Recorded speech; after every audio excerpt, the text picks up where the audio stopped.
Porque aquilo que o olho não ouviu e o ouvido não ouviu, e aquilo que não subiu ao coração do homem, são as coisas que Deus preparou para aqueles que o amam. Paulo também disse: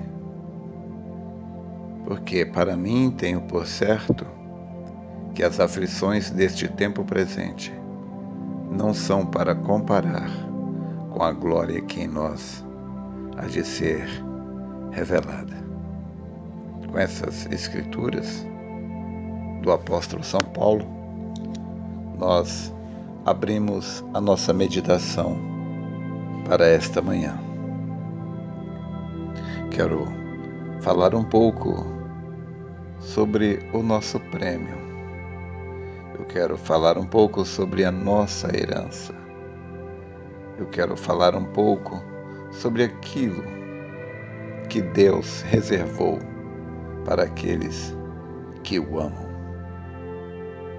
Isaías 41, verso 9. Gosto tanto. Creio que isto fala no coração de cada eleito. Deus diz: Tu, a quem tomei desde os confins da terra, e te chamei dentre os mais excelentes, e te disse: Tu és meu servo. A ti te escolhi, e não te rejeitei.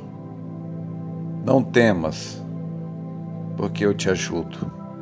Não te assombres, porque eu sou teu Deus, e te tomo pela destra da minha justiça e te digo: não temas, que eu te ajudo. São João 15,16, Jesus Cristo disse: não escolhestes vós a mim, mas eu vos escolhi a vós, e vos nomeei, para que vades e deis fruto, e o vosso fruto permaneça, a fim de que tudo quanto pedires ao Pai em meu nome, Ele vô-lo conceda. Ainda na sua carta aos Romanos, capítulo 9, a partir do verso 13, creio que é a partir do verso 13, Paulo disse assim: amei a Jacó e aborreci Esaú. Isto, claro, Deus falando através de Paulo. Amei a Jacó e aborreci Esaú.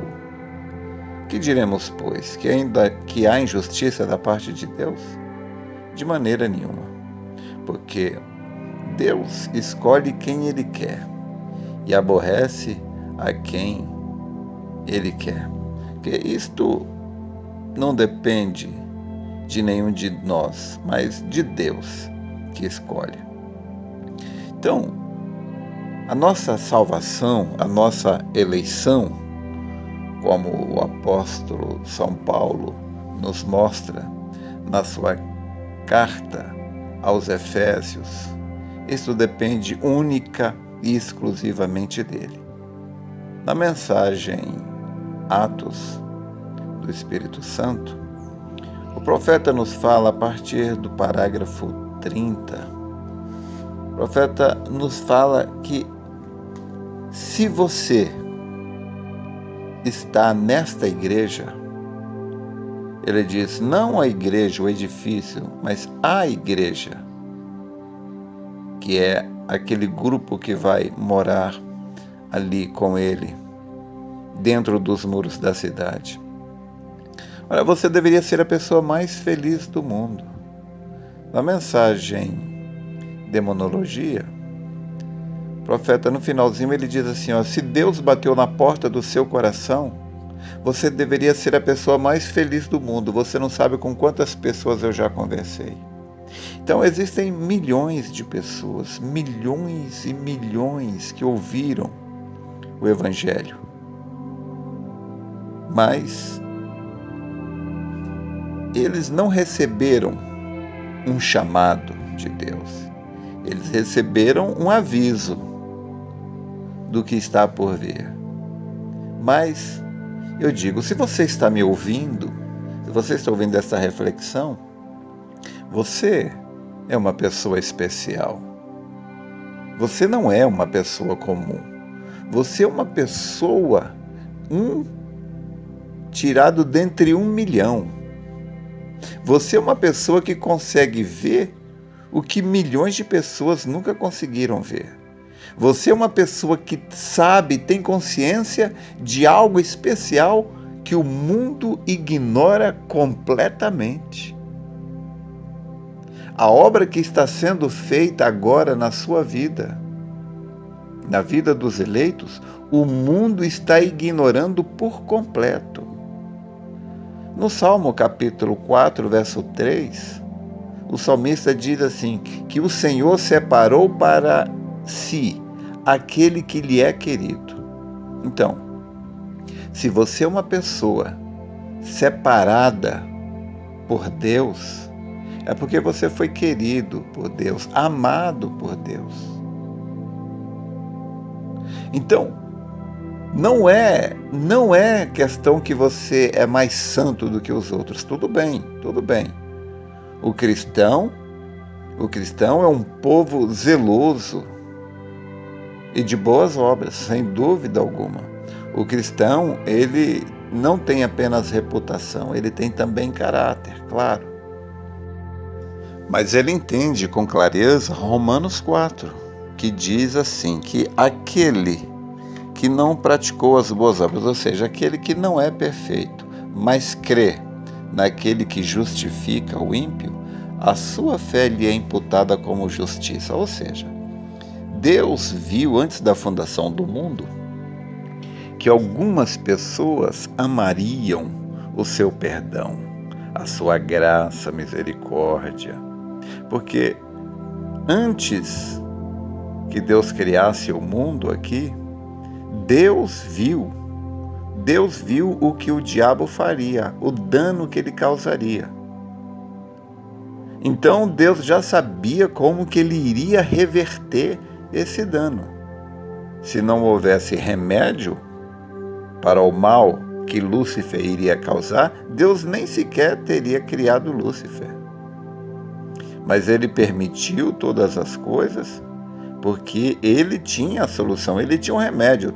Quando Deus criou a serpente, Deus sabia que a serpente induziria Eva à queda. Mas Deus tinha o antídoto. Tudo bem, Deus avisou para Eva.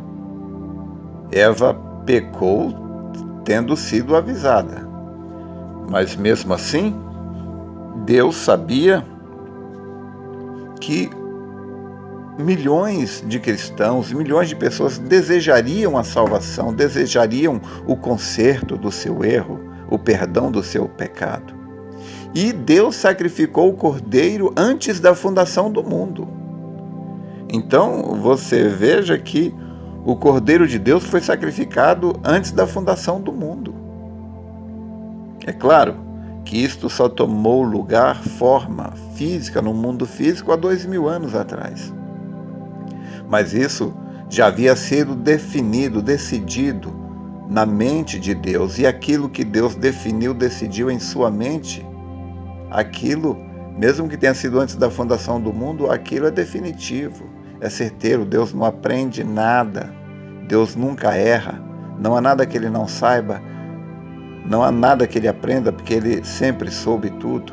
E Deus sabia, quando ele escolheu a você, ele sabia que podia colocar o seu nome no livro da vida. Ele sabia que se ele mostrasse isso para você, você teria olhos para ver, você teria ouvidos para ouvir. Quando Deus escreveu aquilo lá em Apocalipse, quem tem ouvidos para ouvir, ouça o que o Espírito diz às igrejas. Deus estava falando com você, ele sabia que você estava incluído nesse grupo aí. Então, Deus enviou Paulo para o grupo eleito da era de Éfeso. Deus enviou Irineu para a segunda era. Deus enviou Martim para a terceira era. Deus enviou Lutero. Deus enviou Columba, Lutero, João Wesley. E por último, Deus enviou o último mensageiro para a última era, William Branham.